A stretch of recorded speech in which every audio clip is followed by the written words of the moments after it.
people dimanapun kalian berada. Semoga kalian sehat selalu, berkat melimpah dimanapun kalian berada. Nah, kali ini di Aviko Garage atau di Motors kedatangan satu unit BMW tipe F30 generasi ke-6 dari BMW.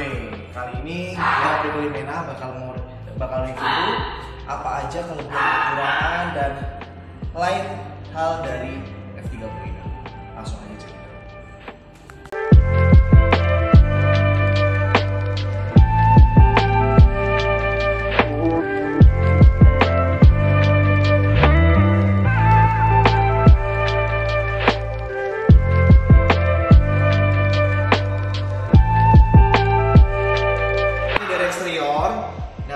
Biasa untuk penampilan F30 ini ada perubahan yang sangat signifikan dibandingkan dengan generasi sebelumnya di X90 ataupun M46.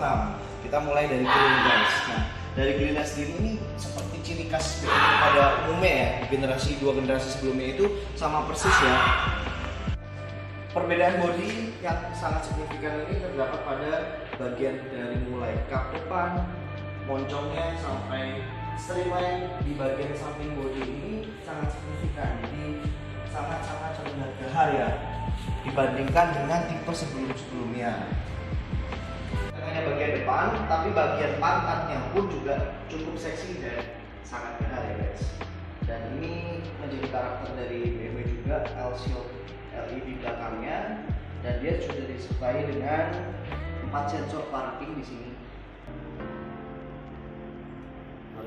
Ya.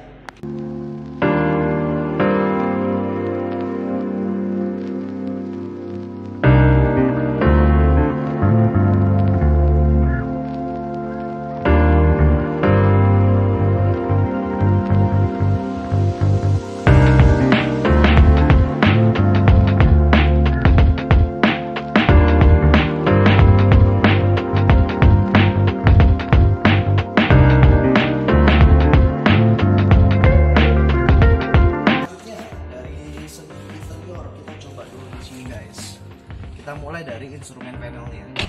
Di sini instrumen panelnya di F30 2014 ini sampai 2015 kalau nggak salah ya facelift, itu dia masih sama guys sama S90. Jadi masih agak manual, semi digital lah.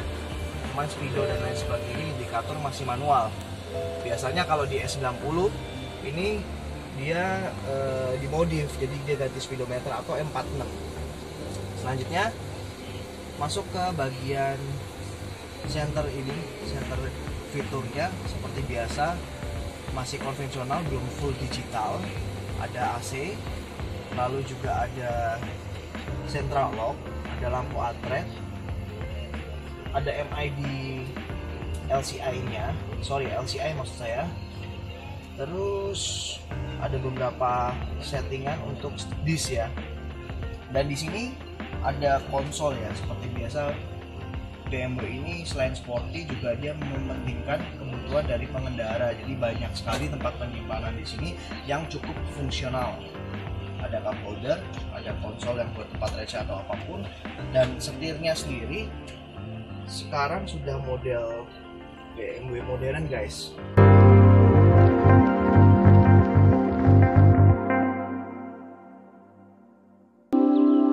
Handrem sendiri di sini masih tipe konvensional guys, belum yang press button seperti rivalnya mungkin Mercy di tahun-tahun yang sama. Lalu di sini juga ada armrest. Armrestnya ini cukup nyaman guys, bahannya juga soft touch. Penyimpanannya tidak sebesar M46 atau S90, tapi di sini ada port USB-nya sama aux-nya, cukup lah untuk taruh HP dan perkakas-perkakas kecil. Nah, untuk bahannya itu cukup luxury ya. Jadi selain sporty juga bahannya kualitasnya cukup tinggi. Dia sudah soft touch. Lalu di dashboardnya juga sudah soft touch. Di sini ada kesan glossy-nya ya. Jadi dia perpaduan warna itu mencolok banget sehingga membuat mobil ini tuh terlihat elegan guys. Dan di sini ada dashboard juga. Walaupun tidak besar tapi dia cukup untuk manual tuh dan perkakas kecil lainnya. Untuk bagian plafon ini agak cukup tipis ya menurut gue ya guys ya, tapi rapi. Mungkin dia buat ini supaya simple ya.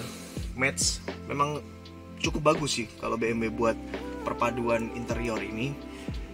Match lah pokoknya. Masuk ke LED lamp ya, ini interior. Ini sebenarnya kesannya itu agak pucet sih, tapi memang modern, keren. Mungkin dia menyesuaikan sama plafonnya nih. Di belakang juga ada satu dengan warna sama, putih tapi LED. Dan di sini juga ada indikator merah. Di belakang juga ada. BMW itu selalu ada di belakang ini, paling nggak satu panel lampu tuh ada indikator warna merah di sini. Nah, untuk di posisi pengemudi depan udah cukup, mungkin nggak ada tambahan lagi. Sekarang kita review experience di seater yang penumpang. Nah, untuk seater penumpang ini dengan posisi pengemudi seatnya itu luas ya di depan, di belakang gua tinggi 167 cm, masih sangat lega. Untuk legroomnya sama headroomnya ini masih lega banget ya. Tapi nggak tahu untuk yang 175 sampai 185 mungkin agak sedikit. Tapi legroom gua sangat nyaman di sini. Blower sama port chargingnya. Kalau di R46 tipe seri 3 itu belum ada, kecuali yang 330 ya, tipe paling atas. Untuk bahannya sendiri di sini bagus ya, hitam doff ya, kesan elegannya nge-match banget. Gue lebih suka doff begini daripada yang glossy sih. Jadi memang cukup cakep lah. Dan di sini juga ada tambahan Isofix guys. Di sini juga udah ada Isofix guys. Jadi kalau punya baby dan punya car seat untuk baby chair itu tinggal di plug and play. Dan ini nggak cuma satu, di sini juga ada guys. Jadi dua bangku ini ada.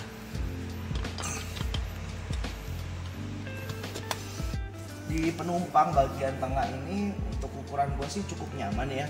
Tapi memang nggak terlalu banyak ruang. Jadi sebenarnya lebih nyaman itu 2 ya. Untuk penumpang sama pengemudinya. Kalau perjalanan dekat mungkin masih oke, tapi kalau jauh sih nggak disarankan.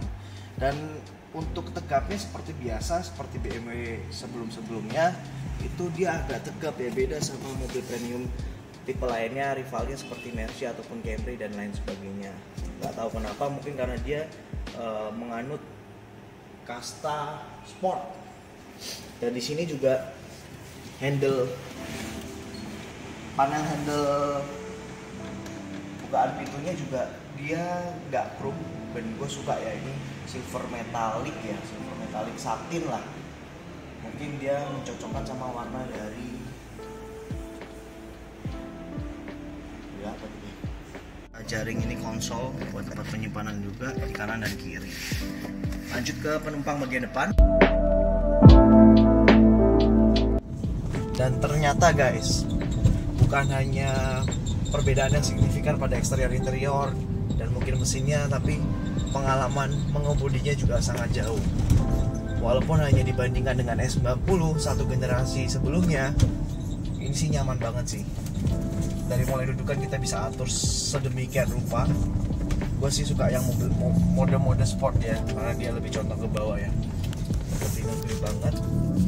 Lalu untuk handlingnya sendiri, BMW ini paten ya. Kalau orang bilang paten, jadi antep gitu loh, keras, dia nge-grip. Mungkin dari transmisi, ban dan lain sebagainya itu sinkronnya tepat ya, dan partnya juga bagus mungkin. Terus build material dari setirnya pun juga udah keren, walaupun sangat disayangkan kurang pedal shift di sini ya. Mungkin seperti Civic atau BMW yang seri-seri di atasnya. Dan di bagian kiri seperti biasa ada sen, terus ada lampu jauh. Di kanan ini ada manual wiper, sama kalau di sini pencetnya ada otomatis, jadi saat hujan dia akan hidup sendiri gitu. Ini gua coba di mode ekonomi aja udah sangat nyaman ya, menurut gua udah sangat cukup. Kita langsung coba di mode sport ya. Jadi di sini ada 4 tipe: Eco Pro, ada Eco Pro, Comfort. Tadi yang Eco itu yang gue bilang Eco itu yang Comfort ya, yang biasa. Ada juga Eco Pro, Terus di atasnya ada sport, kita coba di sport dulu. Dan di atasnya lagi ada sport plus. Dan kita tarik. Wow, suaranya guys, suaranya, aduh sorry pak, suaranya mantep itu, twin turbonya kerasa banget, gurih nih. Wah luar biasa guys, itu signifikan banget sih. Walaupun ini dari torsi itu setara sama 325i di M46 yaitu 180-an dk, tapi mungkin karena kebantu dari twin turbonya, turbo charge itu, jadi mantap di putaran bawah bahkan, jadi nggak harus nunggu putaran atas, putaran bawah itu udah sangat enak. Kita balikin ke mode comfort karena nggak di tol, jadi gua nggak berani ke mode sport plus daripada nanti kita kilaf membahayakan diri gitu. Jadi kita masuk ke segi harga guys, nggak berlama-lama lagi. Kira-kira untuk pasaran F30 di tahun 2012 sampai 2014 atau di bawah 2015 pre-faceliftnya itu mahal nggak sih menurut kalian? Nah, kalau pada umumnya di tempat showroom itu di angka 350 sampai 400 juta. Biasanya kalau kalian pilih yang kilometer rendah, harganya akan lebih mahal. Tapi keuntungannya otomatis kalian akan lebih hemat untuk maintenance-nya dan purna jualnya akan lebih bagus kalau kilometernya lebih rendah. Seperti biasanya BMW dengan kilometer yang tinggi itu biasanya akan agak jatuh harganya. Begitu. Jadi disarankan kalau harga, gue bilang di BMW itu relatif, itu tergantung kebutuhan kalian. Tapi kalau untuk harga 350 sampai dengan 400 juta dengan kondisi fresh, siap pakai, itu worth banget sih. Bahkan kalau gue udah siap dana pun gue juga akan ambil F30 dibandingkan rivalnya seperti Civic dan lain sebagainya gitu. Untuk pajaknya sih lumayan ya. Pajaknya kalau kita biasa pakai mobil Jepang itu lumayan, di angka 10 juta ke atas lah, 10 sampai 13 ya. Itu belum yang progresif gitu. Kenyamanan armrest juga mantap, dan yang pastinya auto ganteng lah pakai ini. Dan seperti pesan biasanya, jangan pernah takut untuk beli BMW ya guys ya.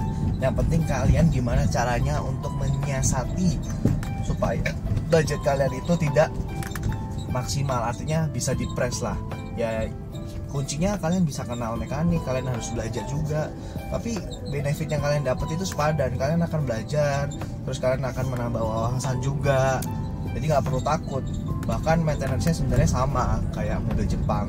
Mungkin karena dogma yang terjadi di Indonesia, jadi orang menganggap BMW itu mahal. Padahal kalau dibandingkan dengan kenyamanan, lalu safety-nya itu sangat sepadan, bahkan worth it. Bahkan menurut gue oke lah dibandingkan rival-rivalnya sih. Dan gue lebih senang ini daripada Mercy, to be honest ya.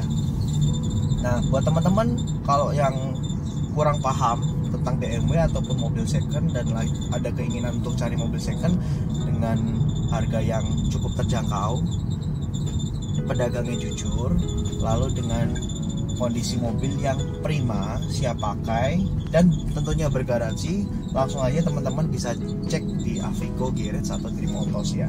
Dan kalau untuk treatment jangan lupa diikutin follow Dream Glow Detailing guys. Dan di situ kalian nggak perlu harus beli, kalian nggak perlu jadi customer, kalian hanya konsultasi itu secara gratis. Gitu. Dan itu dulu mungkin video dari kita kali ini guys. Kurang lebihnya saya mohon maaf kata. Dan semoga bermanfaat, dan jika berkenan tolong di subscribe, follow, dan like. Itu dulu guys. Sekali lagi thank you buat teman-teman good people. Sehat selalu, berkah berlimpah dimanapun